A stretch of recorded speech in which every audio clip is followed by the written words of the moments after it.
Hello everyone and welcome to the Very Reasonable Pilots podcast. I'm your host, Charles Long, and with me as always my co-host, producer, co-pilot, gunner, navigator, orator, and podcasting associate, Jacob Gloth. How you doing today, Jacob? I am swell, Charles. Excited another episode of the podcast. We pitch new TV shows every single week with new storylines, new characters, plot points, science fiction, fantasy, all that good stuff.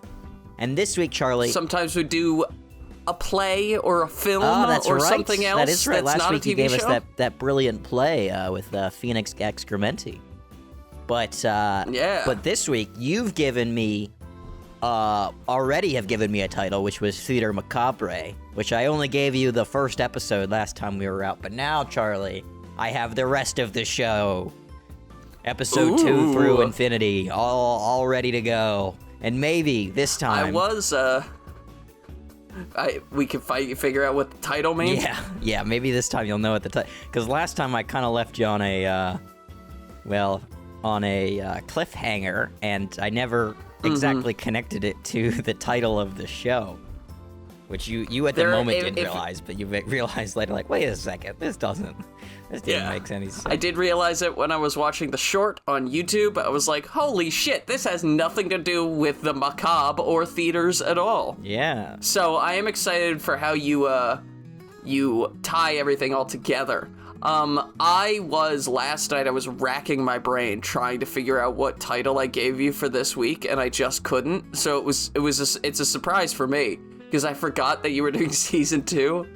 So I was looking through my title list and being like, what title did I fucking give him? That's hilarious. I have no idea. That's hilarious. But Theater Macabre season 2. That's brilliant that you had no idea. Anyway, so the show, Theater Macabre. If you didn't listen to the first episode, you should go back and listen to it. But if you're super lazy, I'm going to briefly explain what happened. So we are in New Hampshire. This is a noir detective show. The theme song, if you forgot, is Silent Waves by Dan Evmark, which I'm sure, Charlie, you've looked up by now and have listened to many times because you're a devout VRP hero pilot fan that, you know, you care. When I bring up an idea, you definitely listen to it and go and check out the songs. Yeah. I've been having it playing on loop in my room. It's how I wake up every day. It's what lulls me to sleep every night, you know? Yeah, I'm sure. It keeps me going. Anyway, Thoughts it's a classical music piece. Macabre. It's nice. But we're following our detectives, Detective Ralph Emilio Emerson, who is sort of like a slick, decisive, kind of like mid-30s Sean Connery-esque guy, very talkative, good around women, and Detective Percy Gordon, who's his partner, who's mid-20s, very slow, methodical researcher, recluse. He, last time I casted him as, like, mid-20s David Tennant. Mm-hmm. And so these two detectives are currently investigating the murder of 2 teens that were found in a cave. And at the end of our last episode, we went to the morgue, the crime lab, where the girl was taken afterwards so that they could examine her and look over some of the evidence. But Charlie, as they got there, they found out that the girl was gone. Bum, bum, bum. Oh my God, she left. And I also revealed that in episode 2 of the show, they would find out through the CCTV footage that not only was she gone, her body disappeared, but it wasn't like someone had come in and taken it. She had walked out, Charlie. She wasn't dead. The madness. Oh my God. The madness of it all. I mean, how could it be? How could this have happened? Exactly. So, media firestorm, episode 3 opens up. Dozens of cameras flash as Percy and Emil push their way into the police station. Inside, a few reporters question Chief Marks about the video of the girl walking out of the morgue. One reporter, Vanessa Bleacher, demands to know how the police brought a live crime victim to the morgue. As Mark stumbles over a response, Vanessa, the reporter, and Emil, our detective, share a short glance. Marks then orders everyone out and then pulls Percy and Emil into his office, slamming the door. He demands that they find this girl as soon as possible and find out how every lab tech in this shithole can't tell the difference between a dead body and a drugged-out, paralyzed teenager. Percy and Emil God. are a little shaken by this. Are already have been up all night trying to figure out what happens. But now they're in the car on the drive over to interview the parents of the girl, trying to figure out where she could have gone. As they're driving, Percy talks about the video and how the leak of the video really screwed over the station. It's going to make it a lot harder for them to find out what happened and get to the bottom of how this girl just, woke up and walked out of the morgue, now that literally every reporter in the area is going to be trampling over the crime scene. Emil argues that it's probably going to help them find the girl quicker now that everybody in the town is looking. And Percy kind of gives him a little side eye, a little suspicious about how this tape got leaked. And as they're driving, Percy gets several calls from Luis. Now, Charlie, you of course remember that Luis is the librarian from the first episode who Percy met when he was trying to research the poison that had killed these two teens, or the drug that had killed these two teens. And he keeps getting calls from her, but he's ignoring each one, just sort of pushing away his phone. And Emil starts teasing him about it, saying, you shouldn't leave a girl waiting, and offers to answer for him. And Percy wrests the phone from his hand, saying that, they're arrived. Let's just get on with the work for the day. And they pull into this small suburban driveway, and they knock on the door of a home, of this home with bright blue shutters. And inside, Charlie, they are confronted by an angry father who yells at them, demanding they get out of here. What are you doing in my house? Go out and find my girl. Just screaming and crying at them. And they, yelling at them, telling them like I would be if you disappeared. Yeah, exactly. You'd be pissed off, yelling at the police, telling them why would go find. If somebody came up to this podcast after you had disappeared and they were searching around the podcast looking for clues, I would be crying, I would be shitting my pants, I'd be pissing, I would be the saddest little boy, because who would edit the podcast for me? Exactly. Who would edit the podcast for you? I would have to do it myself, and that means that it would just not be as good. Like, we would upload an episode, and it would just be me, coughing into the mic and, sniffling and stuff. It would be terrible. No music underneath it, no video. No, of course not. Well, he is also a mess, this father. And he is yelling at these officers, and it's rightfully so, obviously, because the police have just told him that his daughter was dead, and then a few hours later, the next day, a video comes out that his daughter isn't dead. She walked out of the morgue. So the police found his daughter, told him that she was dead when she was alive, took her to the morgue while she was alive, and then lost her. So he's rightfully extremely upset. And he's, freaking out, angry, and his wife comes over trying to calm him down. But he's not really calming down at all, and he grabs his coat, hops into his truck, and as he leaves, he scrapes the police car across the side. Like on purpose or by accident? It's not, it's probably on purpose, but it's not It's probably on purpose. Clear. It's not like he's yelling, I did this on purpose, as he drives away, but it's probably Yeah, well, I imagined him, when doing it, like he was pulling out, or like he was driving out of his parking space, and he just opened the door and scraped the door along the side of the police car. But if it's not, that's not very subtle. So if it's a little bit more subtle, he just scrapes it, and there's a big line. But I assume this is serving as a clue. So no, he's whatever. Just pissed off. But you could take it as a clue. Oh, maybe. okay. The idea is that for the rest of the show, there's gonna be the scrape on the police car. It shows their the wear and tear that this case will have on them. Anyway. Yeah. So the wife comes in. She tries to calm the dad down. He doesn't really work, so he leaves. And the wife apologizes, and she leads the detectives into a sitting room, and gives them some tea and stuff, and they ask her about her daughter, and she's kind of she's more sort of shell-shocked and sad about the whole matter than angry. She's not pissed off at him. Mm-hmm. So very, very different mourning reactions from the dad and the mom here. And she just wants to try to help the police officers so they can do what needs to be done in this situation. And so they're asking her question about the daughter and where she might have gone. She has no idea. She thought she would have come home. She tells them that her daughter's this really sweet girl, and she doesn't do drugs, she doesn't drink, and she certainly doesn't go to caves with random boys. And they're like, random boys? Is this not her boyfriend? She's like, no, that her boyfriend is she says the name of some other kid, Blake Blake Weathers. That's her boyfriend's name. Chad Thaddeus Chad or whatever. Thaddeus, Something lame. He's lame, probably. Yeah, some other kid is her boyfriend who's alive.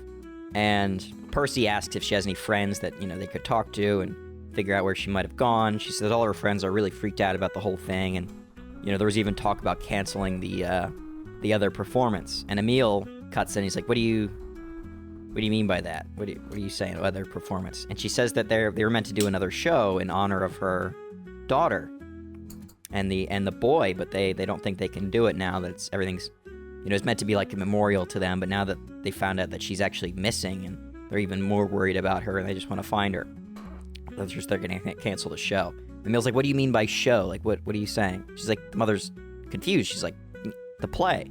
The understudies for Romeo and Juliet were going to take over, and they do a special change at the end of the show where Romeo and Juliet would leave the city together, happily ever after, not dying. And Emil and Percy just look at each other, and then they asked if they can go see her room. And Percy walks in the room as Emil talks to the mom a little bit more, and he's walking around looking at her stuff, and there's just dozens of bouquets of flowers all over the place. Because, at end of play, people might get a bunch of flowers, and she's got just tons of them all over the place. And the mom says that I never got flowers. Yeah. If you were wondering, when I did the theater, I never got flowers. Even when I played the wonderful Boo Radley. Ah, damn. Well, I was flowerless. It's generally reserved for... Except for that one guy who, he threw a bag of flour at me, but I don't think that counts. Oh. I think he was just being mean. That's ironic. That was me. I threw the flower. Anyway. Oh, no. I thought it was funny. Because flowers. Anyway. Flowers, haha. You're like a Carrie. You're like I'm Carrie and you're the bully. You're the prom queen. Carrie? And I'm Carrie. Oh, I thought you meant Carrie Bradshaw from Sex and the City. I was trying to connect that. I was like, yeah, I'm Carrie? Like Carrie. What is that? You're Samantha. The podcast is the redhead. I don't know. I only remember Carrie's name. I've never even seen that show. Anyway, so it's a great show. She's got all these flowers everywhere, and he's looking around at the flowers, going through them, picking through them with his pen, all of her stuff. Mm-hmm. And the mom talks about how she got really emotional after she found out that her daughter had died, and she came up here and sat in this room for hours just staring smelling at the flowers, and eventually she just passed out, fell asleep in her daughter's bed, and she just really wants them to, and she wants to ask them to find her, please bring her daughter back, but she knows that if her daughter was alive, she would have come home. So we have this little somber, sad moment. Mom's kind of reserved to her daughter's death. Yeah, zombie daughter is what you're saying. Not exactly. So cut to the car where Emil is pissed off that somehow some crack tabloid reporter knew enough to throw a stupid Juliet and Romeo OD'd headline pun into an article, but the two detectives were supposed to be the best at the station somehow had no idea about this and haven't made the connection until the mom just told him now. He's annoyed, pissed off. He's I look like a freaking idiot in there talking to her. I'm not knowing about the stupid play. How did we not discover this earlier? We should have, one of the officers should have had this in their report. Where did these kids come from? Where were that night? How did we not know this? Anyway. Not very good detectives, I'll say that much, seemingly. So Percy tells him it's not a big deal. I'd be a better detective. They need to interview the friends, just figure out where this girl's gone. Can't really worry too much about what they missed at this point. They got to just focus on what's ahead of them. And on the drive, Percy gets more calls from Luis, which he ignores. And Emil says that he really ought to respond, but Percy is saying it's just easier this way if he doesn't. He knows if he does respond, he knows where this thing will go, and it's just better if he just doesn't begin it. And he talks about how he doesn't really believe in relationships or love, and things are just better if people are left alone. Emil, of course, thinks this is ridiculous. Emil's the suave ladies' man, womanizer. But Percy, he's really down with just this being alone, left alone life. And he goes on about how it's he's a sensitive soul. Yeah, kind of. And Percy, he says it's hard at first being alone, but it helps you focus more on yourself and being truly happy without needing someone to prop you up. And Emil just laughs at this, and he's like, it's not about propping you up, it's about sharing the moment with somebody. And there's this kind of irony from this that we'll get throughout the show is that Percy has this belief, but at the same time, he has this very close relationship with his partner. So he's like this loner, but at the same time, it's like Batman, where Batman is like, I'm a loner, but at the same time, he has Robin, who comes with him all the time. So he's not really... He has Robin, and he's Commissioner Gordon and Alfred and all this stuff, yeah. So he's got like a pseudo-relationship with... a pseudo-platonic relationship with his partner, who is, in effect, working as his significant other. You know, in regards to, like, emotional regulation and everything. But he's convinced himself he's a loner. Even though he goes everywhere with this guy and shares all of his most deepest, like, feelings and secrets. Yeah, it's just a thing, like, he's so committed to being alone, but at the same time, somehow this escapes his reckoning with that idea. Mm-hmm. So they go to meet the kids. They try to interview them, and they're all too distraught, really, to offer much. The kids don't really know what happened. They didn't even, you know, after the play, they all went out for like a cast party and had a couple drinks. But they kept saying that like the girl, the girl that was murdered, she didn't really drink, so she wasn't drinking or doing anything. No one really saw her when she left because they were all like having fun and partying, and she always kind of Irish goodbyes or leaves early anyway, so it wasn't too surprising when she disappeared. The Romeo guy was kind of surprising, like but they kind of just thought that, you know, he just left with some girl or something like that. Yeah. I mean, he is a Romeo. Did the rest of the cast like her? No one's like super close with her, but they're like, oh, she's nice, you know. Maybe she's like a mean girl, you know, as those head honcho people at theater in high school might be sometimes. But I don't know. I'm trying to figure out who the murderer is. Who the bad guys are. My first thought was the understudies. Yeah. But I'm like, they're all children, so it's kind of weird to be like, yeah, I think this 16-year-old's a fucking murderer. We haven't met the murderer yet, so and we won't until the end. So it's not gonna those shows where you got to sit through and like be like, who's the murderer? Anyway. All right, so fair enough. They they interview the kids, don't really get a whole lot of information. Emil, on the drive back, asks Percy to drop him off at the bar. It's kind of being it's not going to be clear until later in the show, but every scene, it is always Percy driving and Emil in the passenger seat. And through like little stuff that we're going to get, it's clear that Emil drinks a lot and Percy is sober. So that's why Percy is always driving. Percy is a recovering alcoholic, and Emil, you know, he's just a drinker. He doesn't really have a drinking problem, but he drinks a lot. So he's cool with always being He enjoys the a drink. Yeah. Especially, you know, if your partner's always going to drive, then you never have to worry. So Emil asks him to drop him off at a bar. Percy argues a little bit, but he does it anyway. He's like, we got to work and stuff. And he's like, nah, just, you know, we're off the clock now. There's nothing more we can do today. Let's not worry about it. And so Emil gets dropped off. Percy drives on alone, ignoring more calls from Louise. And he goes back to the station and continues working. At the bar, Emil, it's not just him going to get drunk. He gets there and he meets up with Vanessa, the reporter, who, the reporter from the beginning of this episode, but also, if you remember, Charlie, during the previous episode, part 1 of this series, at one point, Emil gets a text from someone named Vanessa with a picture of the front page article that said Juliet and Romeo OD, and like a what the fuck message. This is where we learn that Emil and Vanessa kind of have this like reciprocal relationship where they exchange information, and they also kind of have like a bit of a on and off again relationship as well. So romantic relationship because he's a ladies' man. And this is where it becomes clear to us that Emil had leaked the CCTV footage to Vanessa in sort of a, you know, tit for tat situation where Emil gets it more publicized so they can try to find this girl, and Vanessa gets, like, you know, she gets the scoop of the century, the police, you know, being negligent and stuff. Emil, like, we get the feeling here that Emil, like, he cares more about getting the case results than he does not care at all about the department's reputation or, like, the chief's election or anything like that. He just wants to get the job done, and he'll get it done any way he can. Yeah. So they're chatting Right. about the original article that Juliet and Romeo did, because she's pissed off that she thinks that he leaked it to some other reporter. He's like, that wasn't me. I don't know how that could happen. And she tells him that, like, you know, I know it wasn't you, because the guy that wrote that article is this old reporter who's nearly 70 at the Daily Gazette, and I'm sure that the only reason I would think it was you if it was some, like, 22-year-old reporter who caught your eye or something like that. I know you're not leaking anything to some geezer that's nearly 70. Yeah. He's got his Achilles heel, if you will. Yeah.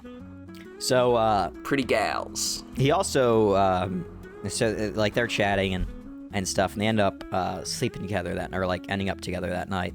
And as we're seeing this, like, the back and forth of this relationship, we're cutting with Percy, who's back at the police station working all night trying to find out where this girl went. And he's going through all the CCTV footage of everywhere around the area of that night, just trying to find something to see where this girl went. And he's just going through thing after thing after thing, just watching all these videos, watching random people. You know, he sees like a drug dealer, he sees just like teenagers making out, and just simple stuff throughout the night, just skipping over everything, not caring, until he eventually sees on a gas station camera, he sees this girl in a tattered dress going up a road. And as he does, he like jumps out of his seat. He was like about to fall asleep, all tired and stuff. And he runs over the phone, grabs it, calls Emil, gets no answer, races out in the car, driving incredibly fast. And we're cutting between this and a romantic scene of Emil and Vanessa as Percy arrives. He arrives, Charlie, at the cave crime scene to see the police line has been torn open. And he rushes in the cave, Charlie, to find the girl in her tattered dress. But now, and that's when Percy arrives, if you know what I mean. In blood. Oh no. No. She was stabbed. That would be in the heart with a dagger. Boom, boom, boom. End of episode. They are bad detectives. I'm gonna say it, because if you were kidnapped and presumed dead, then they found your dead body, right? And I'm crying, I'm sobbing, right? Then the detectives came up to me, hey, Jake actually survived and he escaped the morgue, right? I'd be like, oh my god, what the fuck is wrong with you? I already think bad things about the detectives. Then the next day you came back to me and like, actually, sorry. Not dead. Can I take backseat? Actually, he is dead. Fuck. What? I would be furious. Yeah, that would also be a horrible editing choice that I think would be very funny. The like intercutting between him racing to the crime scene and them having sex, and it like the ending of the sex is cut with him showing up to the cave and seeing a woman covered in blood, and it's like that is that's a rough editing. Like that, you're meant to feel something when you see that in a TV show. I like it. Gross, but I dig it. Yeah, okay. So the girl very much dead this time, stabbed in the chest. And Charlie, I don't know if you are much of a Shakespeare connoisseur, but everybody knows Romeo and Juliet. We have now had Romeo drink poison and Juliet get stabbed with the knife in the chest. Oh, this is exactly what happens in the play. We did, didn't we? So if you haven't picked up on that by now, it is what happens it is in what that happened play. in the play. Anyway, so. Yeah. Maybe read the play, dipshit. Yeah. Wait, are you talking to yourself?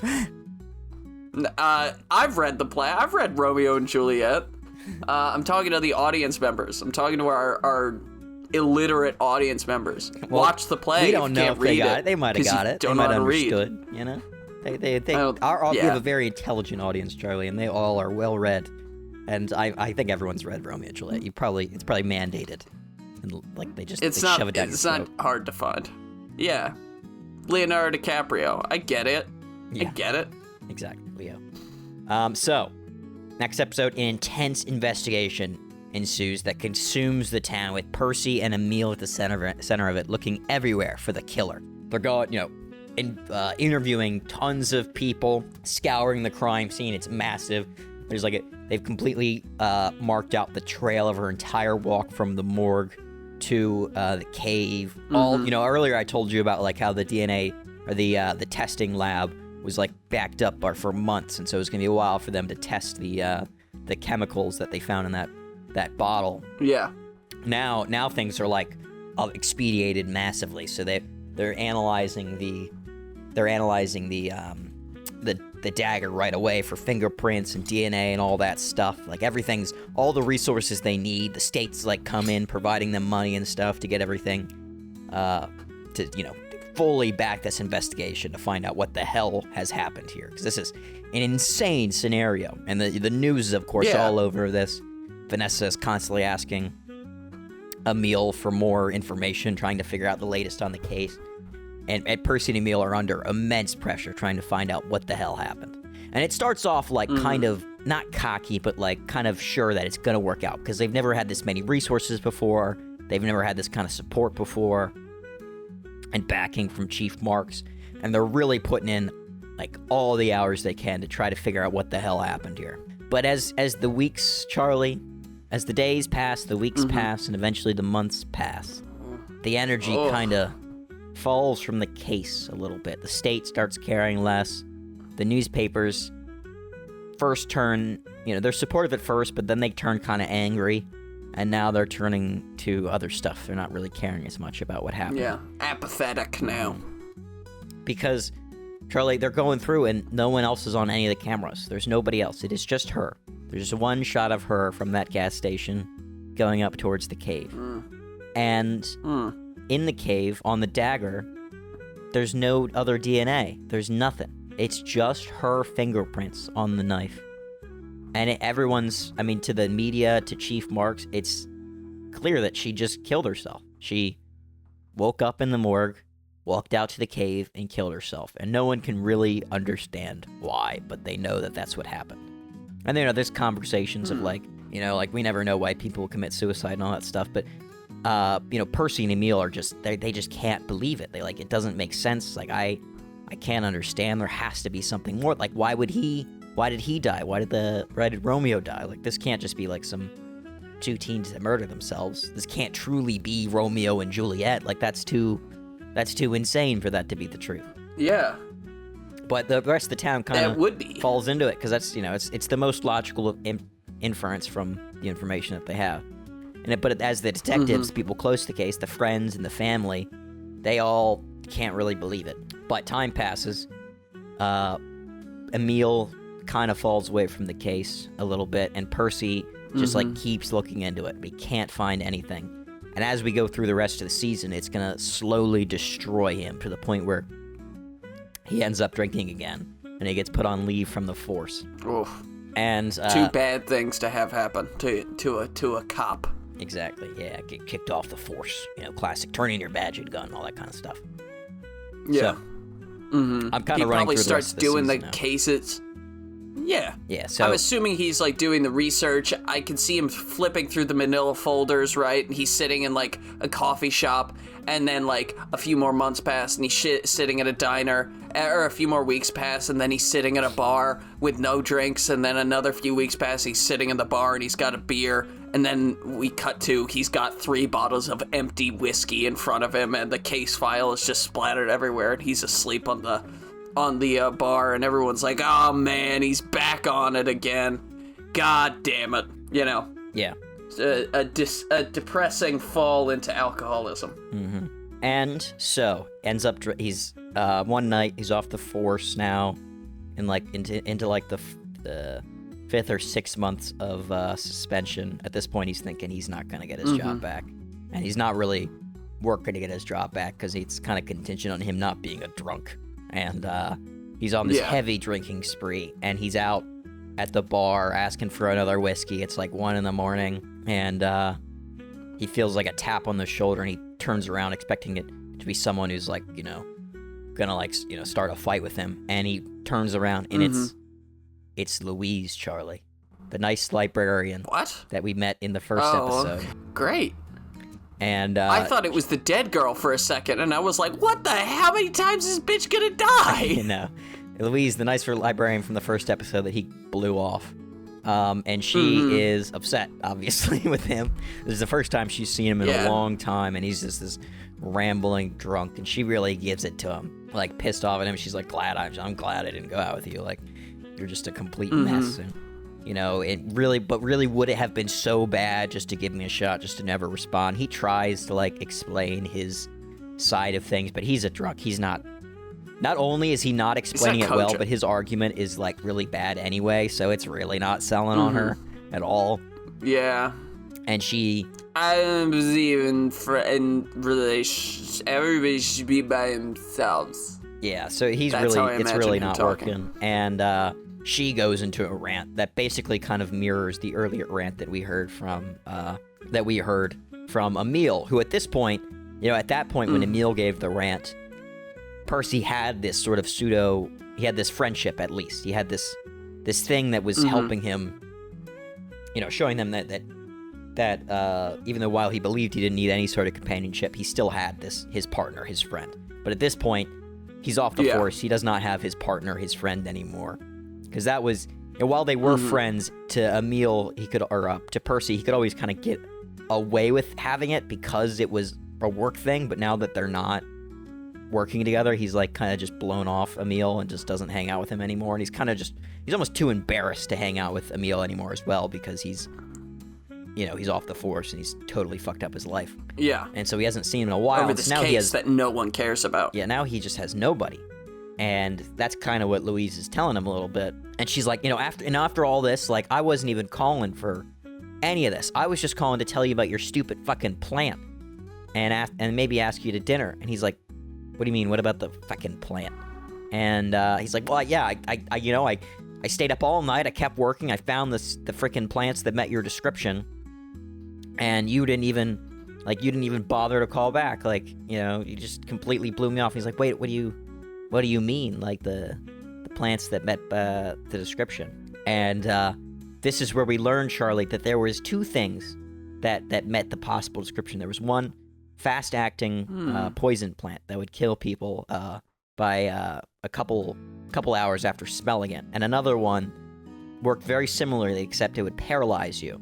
And she wasn't sure what he was looking for exactly, but she found both of those. And he sort of drunkenly stumbles out of the bar, confused, upset. Probably gets thrown at, actually, by the bouncer, because at this point he's just a mess. Yeah. And he gets out and he stumbles home, and he starts going through the books, and he finds these two plants.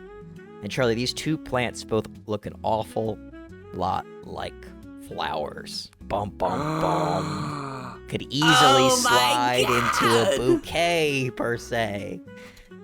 Oh. That is a solid twist. That's a good reveal. I'm happy with that. I didn't see it coming. Good on you. So, where this will go from here a little bit with that is that he's gonna stumble. My excitement. After he finds society, he's gonna go straight to the police station, where he finds Emil is sleeping on the couch in the lobby because his girlfriend kicked him out. Yeah. And Emil and Percy argue, but he eventually convinces him, like, I have something, I found something. He's like, you've come to me 100 times in the last couple weeks with this. Like, this is not gonna, there's nothing here. I mean, the case is done. The girl killed herself. Just get over it. And, like, they argue and push and shove a little bit. But then he shows him the flower, the plant, and he tells him, like, do you remember the mom? How she said that after her daughter died, she went into her room and just started smelling the flowers and hanging out, and she eventually passed out and was asleep for like 10 hours after that. And doesn't that hit the timeline of when the daughter was found, give or take an hour or two, when we found her in the cave, and when we found, and when she got up and left the morgue. And this convinces Emil. He's like, okay, we'll look into this. And so they start going through the files, and everything's kind of fitting, and the poison matches exactly the description that they were looking for. And then they go and they start interviewing people again, and they interview that old that old reporter at the Gazette who was the one with that headline, the Romeo OD. The one who broke the story. Yeah. Yeah. And they interview him, and they learn that this is not the first time that the leads of a play have died shortly after. And they learn this has happened twice in the 80s for a showing of King Lear and Richard II. And they go to this school, and they're looking through the yearbooks and everything, and they find out that there's only ever been 3 Shakespeare plays at this school. King Lear, Richard II, and then Romeo and Juliet. And soon to be, Charlie, there will be a 4th play, which is Hamlet. Oh my god. And if you've read Hamlet, a lot of people die in Hamlet. That's like one of the big things about Hamlet. It's my favorite part about Hamlet. Hamlet sucks. I mean, the show is great. Hamlet, the character, sucks. And he dies. Yeah, he dies. Yeah. Everybody and I'm happy about that. Horatio. That's my favorite part of it. Yeah. And in Fortinbras. Anyway, so the next play is Hamlet. And they start interviewing all the people that were in the old play, but are struggling to find out anything more. And it seems like they're struggling with whether this is a coincidence, whether this is causation, correlation. What the hell is this connection with all these Shakespeare plays? Percy's the one that makes the connection, obviously. Emil's not the one that's like, oh, they're all Shakespeare plays, of course. That's the connection. It seems tenuous to Emil. But yeah, he's too busy. There's too much to this. He's chatting up birds. Not to look into it, And they're going through, and they go through all these homes, and eventually they're on one of the last ones, and they're going to this home in a very rural area, way on the edge of town, to find the actor that played Edmund in King Lear. If you don't know who Edmund is, he kills a lot of people in King Lear. So, at this guy's home in this rural area, they can't find him. They're knocking. They end up just going in anyway, and they're walking around yelling, trying to find this guy.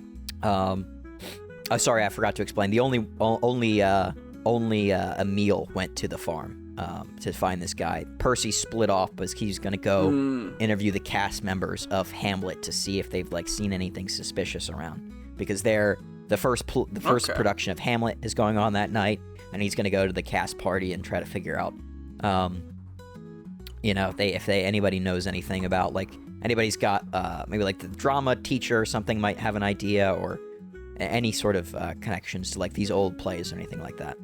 So they're split up. It's late in the evening. Emil arrives at this farm. Nobody's home. He's walking around, and he keeps finding artifacts from plays and stuff, like masks and all kinds of stuff all over the place, remnants of all these plays, all Shakespeare stuff. But he's not too into this stuff, so he doesn't really know. He just knows his plays. Yeah. And he hears some sort of shuffling, and he peers into a basement, and he sees two legs just barely poking out, and he breaks open the window and he goes down, and he finds these 2 boys tied up in the basement, Charlie. Oh no. And earlier on we would have I didn't say it because it would have kind of revealed what it was going to be, but we'll see on background news broadcasts and newspapers and stuff that 2 boys have ran away together, and it's presumed that they were 2 lovers who were repressed by their family, and they ran away. And these 2 boys were in the play. Rosencrantz and Guildenstern, Charlie, the 2 boys playing them, are tied in the... If you haven't seen Hamlet, at one point in the play, Rosencrantz and Guildenstern, who are 2 friends of Hamlet, are sent away to England and are eventually killed there. They're sent away on orders to kill them. And so these 2 boys have been kidnapped, and they're in the basement of this guy, and he unties them, and they're all drugged out, they're having trouble speaking, but it's clear that they're Hamlet, the play, he's gonna kill them. He's Poor Yorick. All this stuff. And he's Emil's not really fully getting it, but eventually he understands, oh shit, the play, he's gonna kill everybody else in the play. So he gets in the car, and he also realizes that Percy is going to the cast party as well. He has no idea what's gonna happen. So he's driving furiously. We're cutting in between his furious driving, calling Percy, who we'll see his phone he left in the car and just shaking in the car.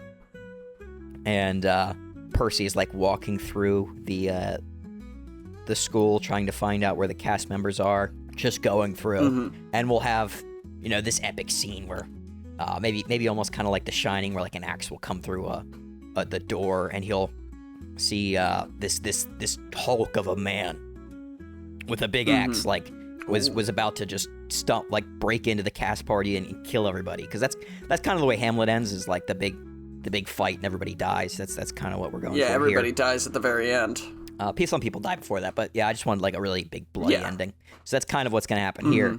And Percy like finds him first though, and he fires a shot and drops his gun, and we have this cool scene where like they're fighting and running away from each other in like the all throughout the theater, maybe up on like the top and the scaffolding, and also like around the seats and the play and like on the stage and everything. Yeah, I was gonna say maybe we can get like a sort of Phantom of the Opera. I do think there is an opportunity for some like lighthearted comedy, where if they like are fighting in the backstage of the play and they get into the props room, and he's like breaking all these like prop swords and sticks and spears or whatever on the killer's head, just trying to find something to hurt him with, and none of it's working. Yeah, I think that could be a little fun moment, a little lightheartedness in this murderous teenage death bonanza. Exactly. And Charlie, of course, there's only one way this can end. The two of them, Percy and the killer. The killer with his big axe, Percy's lost his gun, and he is up in the scaffolding on the top where the lights are and everything of the play, gets to like the edge, and he can't do anything except jump off, where he'll certainly break his legs and then get killed shortly afterwards. Or sit there, like he's like prone on the ground, looking up as the guy with the axe is right above him. He's got like a big mask on and everything. He just looks like this hulking, terrifying figure, and he closes his eyes. Yeah. And we hear a gunshot, Charlie, as Emil has arrived just in time, and he shoots the killer, who falls off the scaffolding, lands in the very center of the stage, breaking the boards and falling through. Oh my god. Just epic, of course. Oh, but he disappears, obviously. Because he's a killer, so he falls through the boards of the play, and then they go to investigate, and they can't find the body. Dun dun dun. I was gonna have him die, but we could do that too. If this were a slasher. Yeah, it's entirely up to you. That was just an idea. Maybe. Oh, okay. So maybe they do find a body, which has got the mask on it, but to the audience, it'll be clear that it's not the same body. Oh yeah. It's a much maybe we very man. clearly see a tattoo on his wrists or whatever when he's raising the axe up, and it's something we only see, and then they look at the body and there's no tattoo on the wrists, and so the audience knows that was just a guy who died, Yes, there was like maybe somebody the killer else had that the was body under the planted play, down there. or something like that. Yeah, they swapped the body, right? And maybe we'll reveal that in the hospital, because the show's gonna end with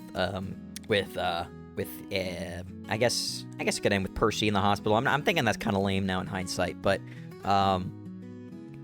maybe Percy gets back to the police station after it ends with like him coming back to the police station with a big cast on, and everybody gives him like a round of applause, and Mark gives him a badge, and he kind of gets welcomed back in, and we have this moment where it's like he finally has the love and adoration that he thought he didn't need, but now that he has it, now that he has like this shared experience with everybody else, this companionship, he kind of realizes that he did need it this whole time. Like he doesn't actually want to be a loner, because he's got his partner and solve the crime. Exactly. Well, I think it would be nice if we ended with him going on a date with the librarian. Maybe like gets, they meet at a bar. Maybe he gets one last phone call at the end from her, and he picks it up. Oh yeah, that would be nice.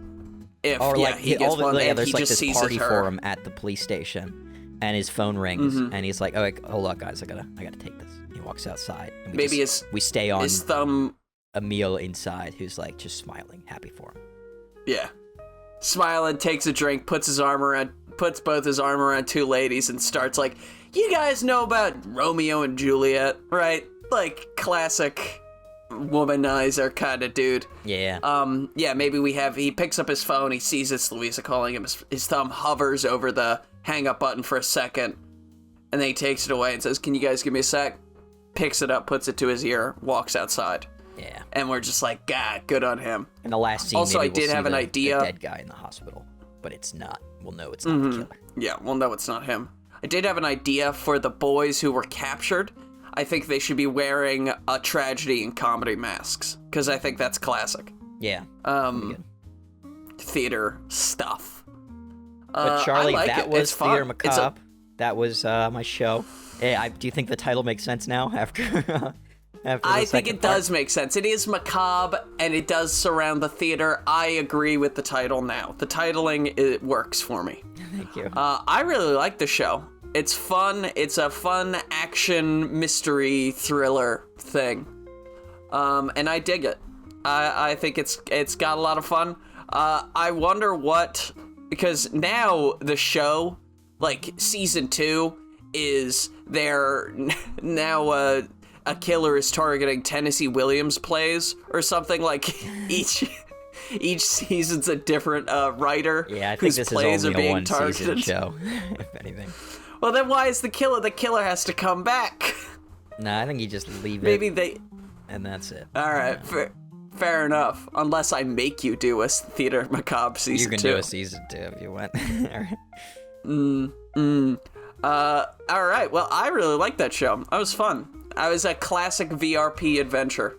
Thank you, everyone, for listening to the Very Reasonable Pilots podcast. I've been your host. Shows along with me, as always, with my co-host, editor, producer, co-pilot, gunner, navigator, orator, and podcasting associate, Jacob Gloth. If you like what you heard here and you want to hear more, please give us a like, follow, subscribe, tell your friends, tell your family, tell your dog, tell your cat. And remember, we will be here next week with a brand new televisual series for you to imagine and enjoy. And the title of that show shall be... Jake, do you remember the title you gave me? Do I remember the title that I gave you? I say as I delay time. Supraliminal is the title I gave you. I definitely didn't have to look that up on my phone real quick.